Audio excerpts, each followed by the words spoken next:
It was supposed to be the trip of a lifetime, a chance to finally turn months of whispered promises and late-night confessions into something real. A man in love, a woman waiting, and an island known for its beauty, its warmth, and its endless blue horizons. The plan was simple: a quick flight from Houston to Kingston, a week of sun-soaked beaches, and the kind of love story people only dream of. But what James Carter didn't know was that the moment he stepped off that plane, his fate had already been decided. The phone calls, the messages, the excitement, it all led to this moment. But what started as an innocent romance would soon become something entirely else. The warnings were there, little details that didn't quite make sense, a name that didn't always match, a last-minute change of plans. But love has a way of silencing doubt, of making even the most cautious ignore that quiet voice in the back of their mind. Family and friends would later say he was blinded by his feelings, that he trusted too easily, that he never saw the danger closing in around him. By the time he realized the truth, it was far too late. James Carter arrived in Jamaica to meet the woman of his dreams. Within days, he was nowhere to be found. And when the truth finally came out, it was worse than anyone could have imagined. But what do you think? Was James simply in the wrong place at the wrong time? Or was there something far more dangerous behind it all? If you want to hear more about this chilling case and others like it, make sure to like, comment, and subscribe. Your thoughts matter to us. Let us know what you think in the comments below. And don't forget to hit the bell icon so you won't miss any updates on the most disturbing true crime stories. James Carter had always been a practical man, a truck driver from Houston, Texas, who spent most of his life behind the wheel. To him, life was simple: hard work, a steady job, a few close friends, the things he could count on. But when he met Shanice Bennett, things began to change. She was a 33-year-old woman from Kingston, Jamaica, beautiful, charming, and full of promises. They met on a dating app, a platform that millions of people turn to in search of love. At first, it was nothing serious, just casual messages, a few light-hearted exchanges. But then something shifted. For James, it felt like a connection he hadn't found before, something real. They began talking every day, late into the night, long after his shifts ended. Words flowed easily between them, laughs, shared stories, secrets. A few weeks passed, then a couple of months, and what started as simple curiosity grew into something more, much more. James found himself thinking about Shanice constantly. His heart beat faster every time he saw a message from her. He began imagining what it would be like to be with her in person, to finally see her face to face, feel the touch of her hand. But this wasn't just a fleeting attraction. No, James had fallen for her. Completely. His friends noticed it too. They said he was obsessed, that he'd talk about her for hours, replaying their conversations. He sent her money, more than he could really afford. He bought her gifts, sent her things she needed, and even helped pay her rent. In his mind, this was the kind of love you couldn't put a price on. It wasn't long before the conversations turned more serious. Shanice told him how much she cared for him, how they were meant to be together. She talked about a future, about meeting each other, starting a life. James couldn't ignore the promise of it, the hope that this could be everything he'd been waiting for.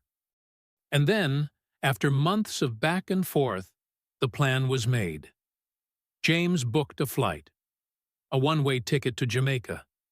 He'd finally meet her in person. He was nervous, sure, but nothing could stop him. This was the woman he'd been talking to for months, the one he'd been dreaming about, the woman he believed was his soulmate. But there was something that didn't sit right. Maybe it was the strange delays in her responses, or the odd excuses when they tried to set a time to talk. Maybe it was the way she insisted on meeting in a more isolated area, far from the city. James dismissed the thoughts. He was too in love, too eager to meet the woman he thought he knew so well. Still, deep down, something felt off. The questions remained unanswered. Was everything as it seemed? Or was he about to walk into something he couldn't escape? James Carter's plane touched down in Kingston, Jamaica, on a warm afternoon, the sun high in the sky. It was the moment he'd been waiting for. For months, he'd planned every detail of this trip, and now, after countless messages and long nights spent talking to Shanice, he was finally here. The moment when their virtual world would collide with reality. He walked off the plane, his heart racing, his palms sweating. But there was something in the air, a sense of anticipation. And, maybe, just a hint of doubt. Shanice wasn't there to greet him. It wasn't like she'd promised, wasn't like he expected. She'd said she would be waiting at the gate, her warm smile lighting up the space. But she wasn't there. Instead, James was greeted by a stranger, a tall man with a cold smile. "I'm a friend of Shanice's," he said, his voice too calm, too rehearsed. The words should have been reassuring, but James couldn't shake the feeling that something wasn't quite right. It wasn't the warm welcome he'd imagined. The man told James to follow him. He led him out of the terminal and into a black car, a car that wasn't the one Shanice had described. It wasn't the familiar, comfortable vehicle he had expected. But he was so eager to meet Shanice, to start the life they'd talked about, that he didn't question it. He let the moment wash over him, let the excitement push aside the small, nagging concerns in the back of his mind.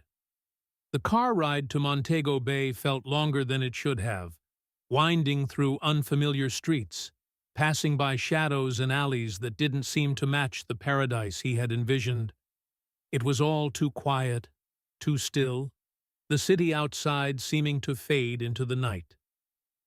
When the car finally stopped, it wasn't at a hotel as James had expected. Instead, they arrived at a secluded Airbnb on the outskirts of Montego Bay, far from the bustling tourist areas. The house was nestled among trees, the lights dim and distant. It looked abandoned, isolated. And for the first time, James felt a chill run through him. The man smiled and told him that Shanice had made arrangements for him to stay there for the night. She was busy, he said, but would be arriving soon. James didn't push back. Maybe she had errands to run. Maybe she was just running late. He told himself it was no big deal. He was finally here, and soon enough, he'd be with her. He tried to shake off the unease that lingered like a shadow behind him. But as the hours passed and the night grew deeper, something didn't sit right. The house was eerily quiet, the air thick with tension. There were no phone calls, no messages. Shanice had promised she would arrive, but as time ticked by, James began to wonder if something was wrong. A little after midnight, he finally heard the sound of a car pulling up outside. Shanice stepped out of the car, her figure silhouetted against the dim light. She was there, at last. But as she walked toward the door, James noticed something he hadn't expected. The way she moved, the way her eyes darted from side to side. There was something about her that wasn't quite the same. Her smile, once warm and full of affection, now seemed strained. Her movements, though familiar, felt stiff and calculated. She stepped inside, but James didn't feel the rush of joy he had expected. No embrace, no excitement. Just a strange, unsettling quiet. As the night went on, the air thickened with tension. Every word exchanged felt rehearsed, like she was saying what she thought he wanted to hear, not what she truly felt. And little did James know, that night would be the last time anyone saw him alive. Days passed, and still no word from James Carter. At first, his friends chalked it up to travel delays, or maybe he was just caught up in the excitement of meeting Shanice in person. But as hours turned into a full day without any updates, their concern grew. James wasn't the type to ignore calls. He wasn't the type to go silent, especially when his family had been trying to reach him too. It wasn't like him, the quiet, dependable truck driver from Houston who always kept in touch, who always let someone know what was going on. Something didn't feel right. His phone went straight to voicemail. No replies to messages. No word. Nothing. By the third day, panic began to set in. His friends and family, all back in Texas, started calling each other, wondering what had happened. They had no idea where James was or if he was safe. The air was thick with uncertainty, and slowly, they all came to the same conclusion. Something was wrong. 4 days passed. No one had heard from him. No calls, no messages. His silence had become an enigma, one that no one knew how to solve. His family couldn't sit idly by anymore. They contacted the authorities, desperate for answers. But to their horror, the Jamaican police didn't act quickly. They took their time, filing the report and asking questions, but nothing seemed urgent to them. James was just another missing tourist, a story that wasn't new to the island.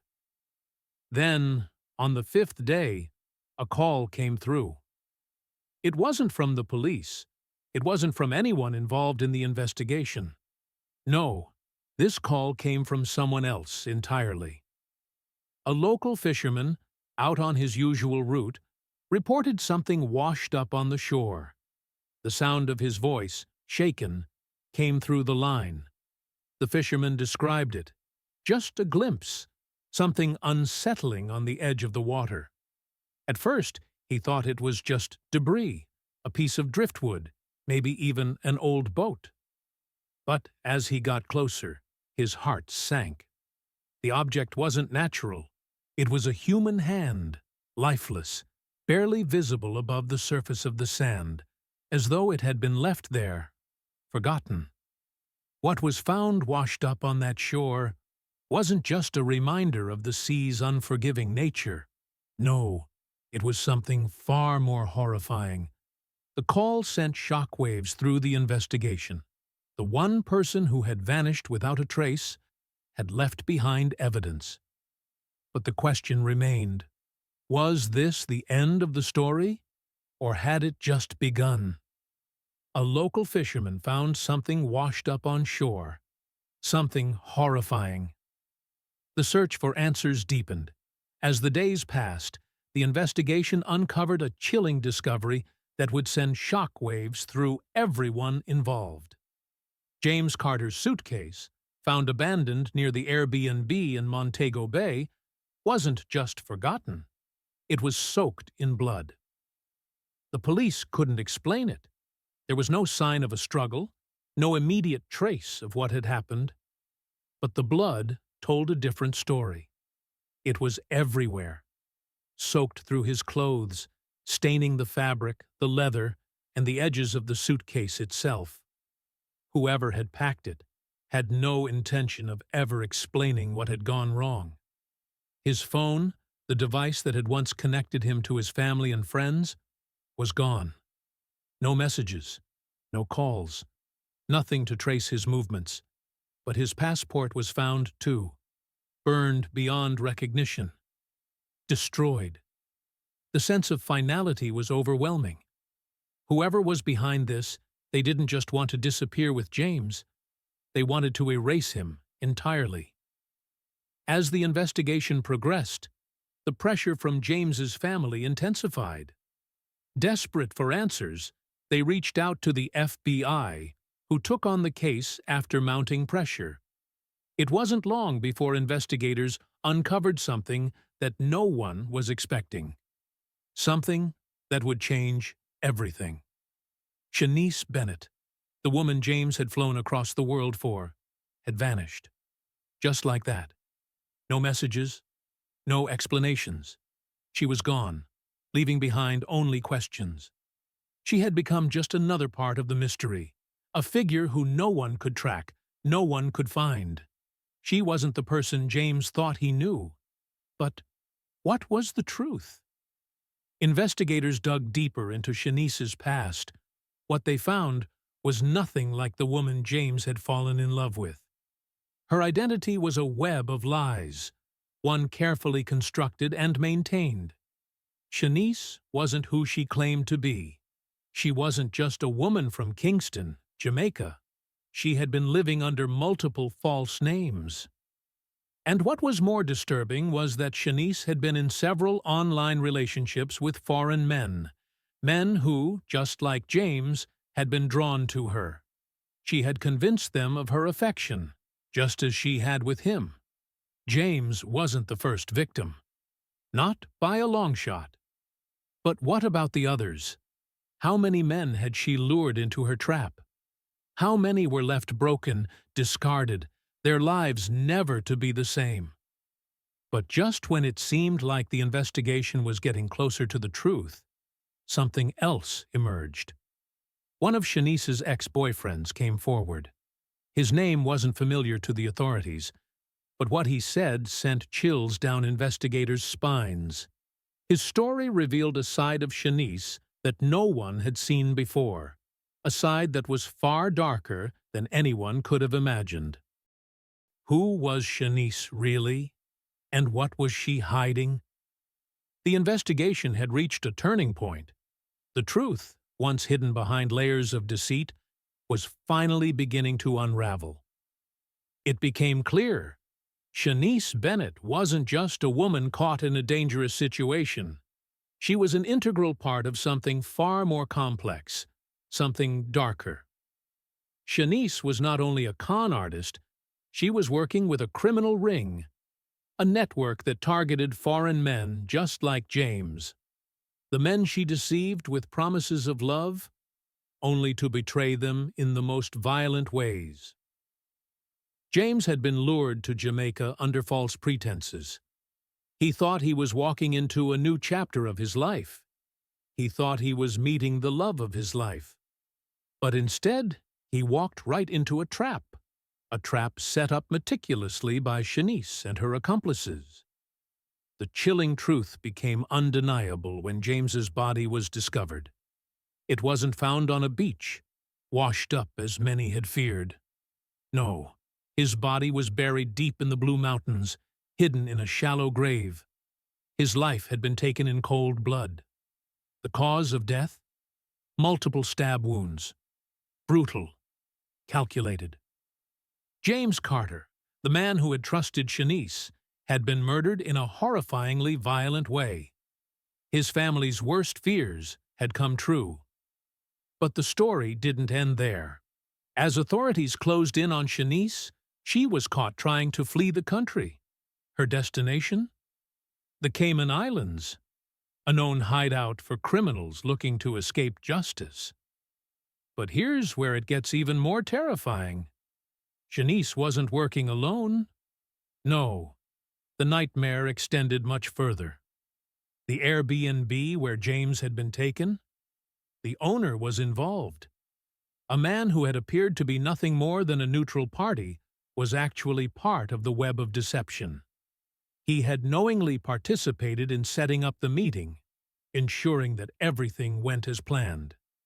And as investigators dug deeper, they uncovered something even more disturbing.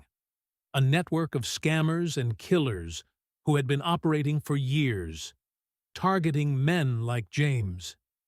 They'd use romance, manipulation, and lies to pull in their victims, only to discard them when they no longer had any use. But even with Shanice caught, even with the web of lies starting to crumble, there was one more chilling discovery left to make. When police searched Shanice's phone, what they found made everyone gasp. What they found was something truly chilling. The story of James Carter, a man who had flown halfway across the world to meet the woman he thought he loved, came to an unsettling close.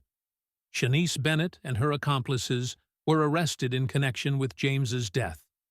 Their network of deception, cruelty, and greed was finally exposed to the light.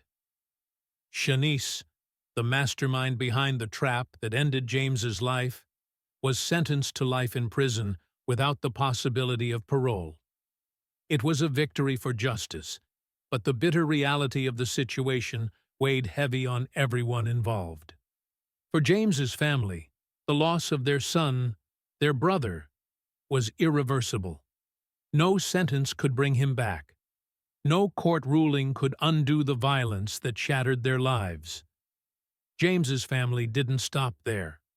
They fought tirelessly, pushing for change and demanding that the authorities take stronger action against international romance scams.